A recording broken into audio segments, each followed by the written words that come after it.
नमस्कार दोस्तों, उषा की आवाज चैनल में आप सभी का स्वागत है। हमारी आज की कहानी है कर्म कष्ट।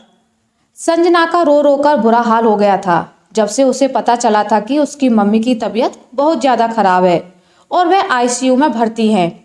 जैसे ही श्रवण ऑफिस से आया तो वह संजना को शांत कराकर खुद गाड़ी की व्यवस्था करने चला गया। भैया, 2 दिन के लिए गाड़ी चाहिए, संजना की मम्मी की तबीयत काफ़ी खराब है। भाई ने तो बहाना बना दिया क्योंकि उनमें इंसानियत काफ़ी कम थी, परंतु उनके ड्राइवर ने कहा, भैया अगर आप गाड़ी का इंतज़ाम कर लें तो मैं ज़रूर चलूँगा। तुरंत ही श्रवण ने अपने दोस्त को फ़ोन लगाया। उसने तुरंत गाड़ी दे दी। सब कुछ व्यवस्थित करके 12 बजे घर पहुंचकर संजना को पैकिंग करने को बोला। सुबह 5 बजे निकलना है। 5 घंटे की यात्रा के बाद संजना अपनी माँ को स्ट्रेचर पर लाचार पड़ा देखती है। एक्सीडेंट की वजह से उनकी आंखों की रोशनी चली गई थी, पर वह संजना को छूकर महसूस कर रही थी। इधर संजना का रो रो कर बुरा हाल था। संजू, जुकाम हो गया है क्या बेटा? हाँ मम्मी, वह ज़्यादा आइसक्रीम खाने की वजह से हो गया है। संजू, तुम परेशान मत हो ना बेटा। बार बार वो यही कह रही थी। पापा और छोटा भाई उससे बहुत कुछ छुपा रहे थे और बहुत परेशान भी थे। वो दोनों संजना को मजबूरी जताना नहीं चाहते थे। संजना भी मजबूर थी। ससुराल में उसकी सेवा लेने वाले सब थे, पर उसकी गृहस्थी संभालने वाला कोई नहीं था। इसलिए 2 दिन बाद फिर आने की बात कहकर लौट आई। ससुराल में केवल उसका तन पहुंचा था, लेकिन मन तो मायके में था।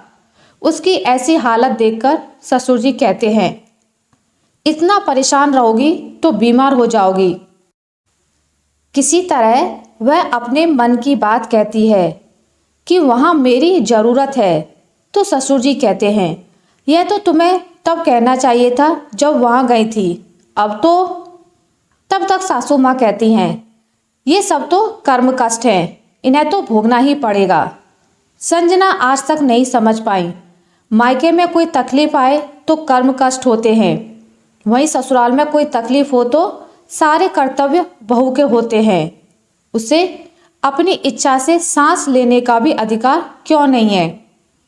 सासू जी के डायलॉग को सुनकर संजना का जी चाह रहा था कि कह दे, यह जो आपको कभी यहाँ कभी वहाँ दर्द होता रहता है, यह भी आपके कर्म कष्ट ही हैं।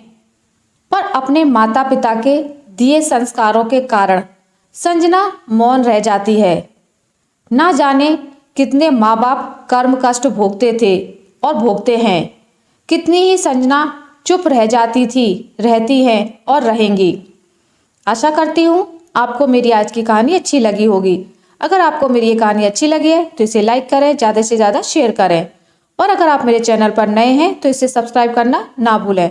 मिलते एक नई कहानी के साथ, तब तक के लिए नमस्कार।